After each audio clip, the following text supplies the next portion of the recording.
Maya had worked at the company for almost a decade, though no one could have told you exactly when she started. She was the kind of person who moved so quietly through the hallways that people barely noticed her presence. She didn't wear expensive clothes, she didn't speak unless spoken to, and she never joined the chatter at the coffee machine. To most of the executives, she was part of the background, like the hum of the air conditioner or the flicker of fluorescent lights. A mop, a bucket, and a soft smile. That was all they saw. Late evenings were her domain. When the office emptied out, when the polished shoes and perfume of the higher-ups disappeared into the night, Maya remained. She'd move from office to office with her cleaning cart, carefully aligning chairs, wiping down desks, and emptying trash bins. Each night was the same rhythm, the same silence broken only by the scrape of her mop across the tiles. But on one particular evening, the silence was broken in a way that lodged itself in her heart. She was polishing the long oak table in the boardroom when she heard the elevator doors slide open. Voices, sharp and mocking, floated down the hallway. Maya froze for a moment, rag in hand, then quietly bent over her work as though her very posture might make her invisible. The voices grew louder until the door swung open. A group of executives, laughing, stumbled into the room. They didn't acknowledge her at first. Why would they? She was just the cleaning lady, bent over, polishing fingerprints from the table they had just used for their big decisions.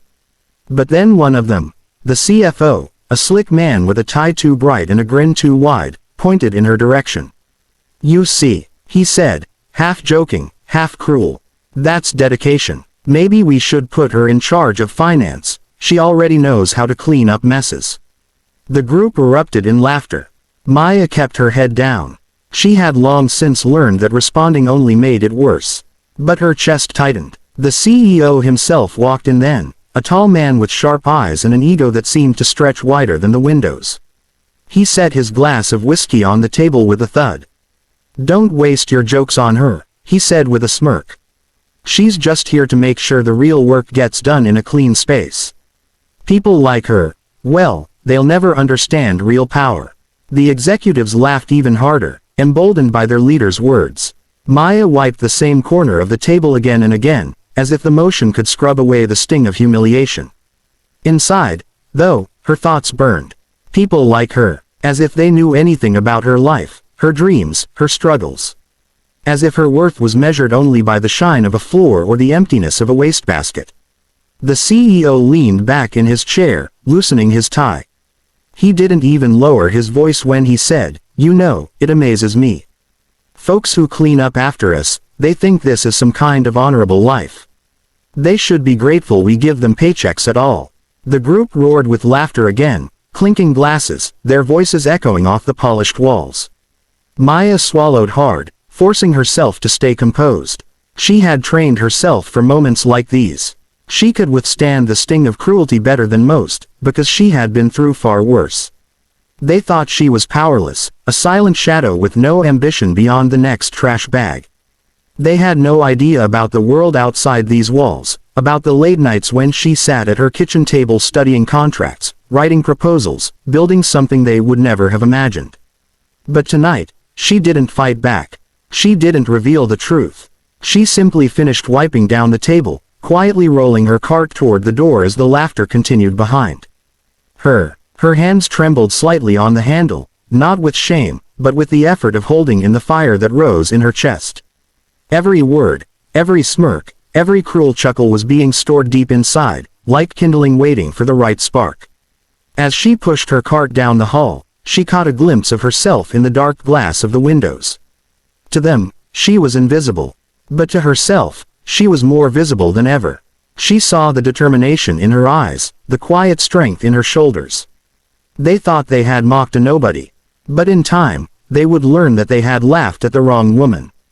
And in that quiet, lonely hallway, Maya whispered under her breath, almost like a vow to herself, "They'll see." Maya's life outside the office looked nothing like the life those executives imagined. After finishing her shifts, often close to midnight, she would walk into her small but tidy apartment and sit down at the same kitchen table she had inherited from her grandmother. The surface was scratched and uneven, but to Maya, it was her command center. It was here that she transformed from a cleaning lady into a businesswoman with a vision. At first, it had been a simple idea, one born out of necessity. She had seen how other cleaning services operated. Careless workers, shortcuts, cheap supplies that left offices smelling like chemicals instead of freshness. Maya, with her perfectionist streak and quiet determination, knew she could do better. She also knew that if she wanted her daughter to have a different life than hers, she had to try. So, she took what little savings she had, bought quality cleaning supplies, designed a simple flyer on her old laptop, and began offering her own cleaning service on weekends. The early days were hard. She would work her full-time shift at the company, then head straight to small offices or homes for her own clients. Sometimes she barely slept. There were days when her hands ached from scrubbing, when her feet burned from hours of standing, when exhaustion made her question if it was worth it. But every time her daughter curled up beside her at night, whispering dreams of becoming a doctor or a lawyer, Maya found new strength. Slowly, her reputation grew. Clients noticed her attention to detail, the way she treated their spaces as though they were her own. Word spread, and soon she wasn't just cleaning, she was hiring others. At first it was one woman from her neighborhood, then another, then a young man who needed part-time work. Maya didn't just employ them, she trained them, mentored them, and insisted on the same level of excellence she demanded of herself. What truly set her apart, however, was her mind for business. Every night at her kitchen table, after her daughter went to sleep, she studied. She taught herself how to read contracts, how to negotiate, how to market her services online. She read books on leadership, listened to podcasts about entrepreneurship, and even took free online courses about finance. While others saw her as nothing more than a cleaner, she was steadily building an empire in the shadows. Her big break came almost by accident. One of her weekend clients was a small law firm struggling with their image. They needed to impress their own clients but couldn't afford luxury services. Maya stepped in, not only keeping their office spotless but also suggesting little touches, fresh flowers in the lobby, subtle air fresheners that made the place feel welcoming, and even reorganizing the storage room so they could find documents faster. The lawyers were stunned. They began recommending her to their colleagues, praising not just her cleaning, but her ability to transform spaces. From there, the contracts got bigger. Real estate agencies wanted her team to prepare houses for showings. Small companies wanted their offices polished before important investor visits. One by one, Maya signed deals that added to her growing portfolio. Each signature was like a brick laid in the foundation of the future she was building. Meanwhile, the company where she still worked nights, the one where executives mocked her, was faltering. Maya saw it happening even before the headlines confirmed it. She noticed the way budgets were slashed, how departments whispered about layoffs, how the CEO bragged louder and drank more even as numbers quietly dropped. She had a front row seat to their arrogance and decline, and she took mental notes. Where they cut corners, she invested in quality. Where they ignored their employees, she treated hers like family. Where they bragged, she planned in silence. By the time her cleaning service became a registered company with multiple teams operating under her, Maya was already earning more from her business than she did from her job at the firm. But she didn't quit, not yet. She knew there was something valuable about being underestimated. About walking those halls unseen, gathering information no outsider could ever access. She smiled quietly to herself as she emptied trash bins and polished tables, all while knowing her company was growing stronger every day. When she finally secured a contract with one of the firm's biggest competitors, it felt like destiny. She remembered the CEO's words, "People like her will never understand real power." And she laughed to herself. Because by then, she had more power than he could even imagine. She wasn't just building a business. She was building a future that would one day put her face to face with the very man who had mocked her, and when that day came, she intended to stand taller than he ever thought possible. For now, though, she kept her secret. She wore her uniform, pushed her cart, and kept her head down. Let them laugh. They were laughing at a storm they couldn't see coming. The boardroom was buzzing with unease that morning.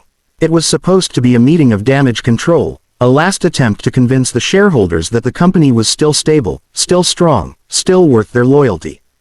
But the truth was too heavy to disguise. The numbers had been falling for months. Deals had been lost, and investors were pulling out faster than the CEO could raise his voice to cover the cracks. The executives shifted in their seats, avoiding one another's eyes, their confidence dissolving like sugar in hot water. When the doors opened, the CEO strode in with the same swagger he had carried for years. His suit was immaculate, his tie a bold red as if to scream authority. He set his briefcase on the table with a loud thud and looked around the room. "Let's get this over with," he said, his tone sharp. "We all know who's in charge here." But before he could sit, the doors opened again. A hush swept across the room. Every head turned, and for a moment, confusion painted every face. It was Maya, not in her uniform, not with her cart or mop, but in a tailored suit that fit her with quiet confidence. Her hair was neatly styled, her steps measured and firm. She carried no cleaning supplies, only a leather folder and the kind of composure that made even the most arrogant men shift in their seats. The CEO blinked, as if his mind couldn't reconcile the image before him. "What is this?" he scoffed, laughing uneasily. "Are we, what, bringing in the help now to clean up our mess too?" He looked around, expecting others to join in his laughter. But no one did. Silence pressed against the walls. Maya set her folder on the table and met his eyes directly. For years, she had avoided looking at him, keeping her gaze lowered as she worked. But today her eyes were steady, calm, and unflinching. "I'm not here to clean," she said softly, her voice carrying a weight that made every ear in the room tune in. "I'm here as the majority shareholder." The words hit like a stone dropped into water. Gasps rippled across the room. A few executives leaned forward, their mouths parting in disbelief. The CEO let out a harsh laugh, as though trying to dispel the absurdity. "This is ridiculous," he snapped. "She's lying. She's..." But the head of legal, pale and wide-eyed, quickly confirmed the truth. "She's not lying. The filings came in last week. She now owns controlling interest." The CEO's jaw fell slack. For the first time in years, his arrogance cracked. "That's impossible," he stammered. She's just..." He couldn't even finish the sentence. He didn't dare say the word he'd used so many times before.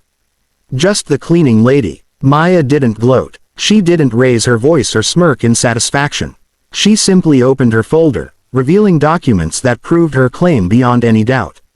She explained how she had built her company from nothing, how she had quietly acquired shares through strategic investments, and how her business had secured contracts with competitors who now thrived while this firm stumbled.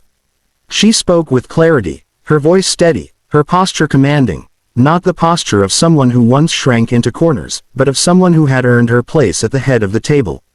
Finally, she closed the folder and looked directly at the CEO. "For years," she said, her tone calm but edged with steel, "you mocked me. You dismissed me. You thought I was invisible.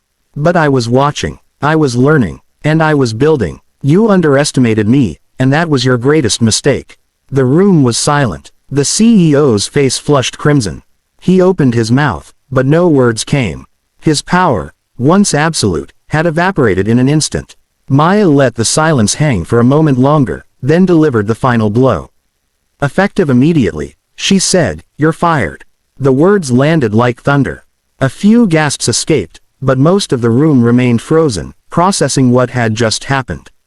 The CEO stumbled back, his chair screeching across the floor. He wanted to argue, to shout, to reassert the dominance he had always carried.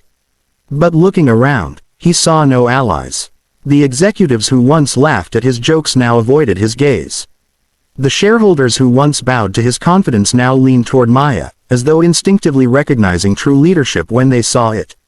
He stormed out without another word, his footsteps echoing down the hall. Maya stood still for a moment, breathing slowly, feeling the weight of years lift from her shoulders. Then she turned back to the room, her expression softening. "This company can be saved," she said, her voice carrying both authority and hope. "But it will take vision, discipline, and respect for every person who contributes, not just those sitting at this table." For the first time, the executives listened. Really listened. The woman they had once ignored now commanded their complete attention.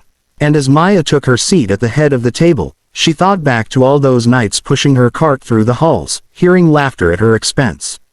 They had laughed at her then. But today, No one was laughing. Today, they were watching history being made.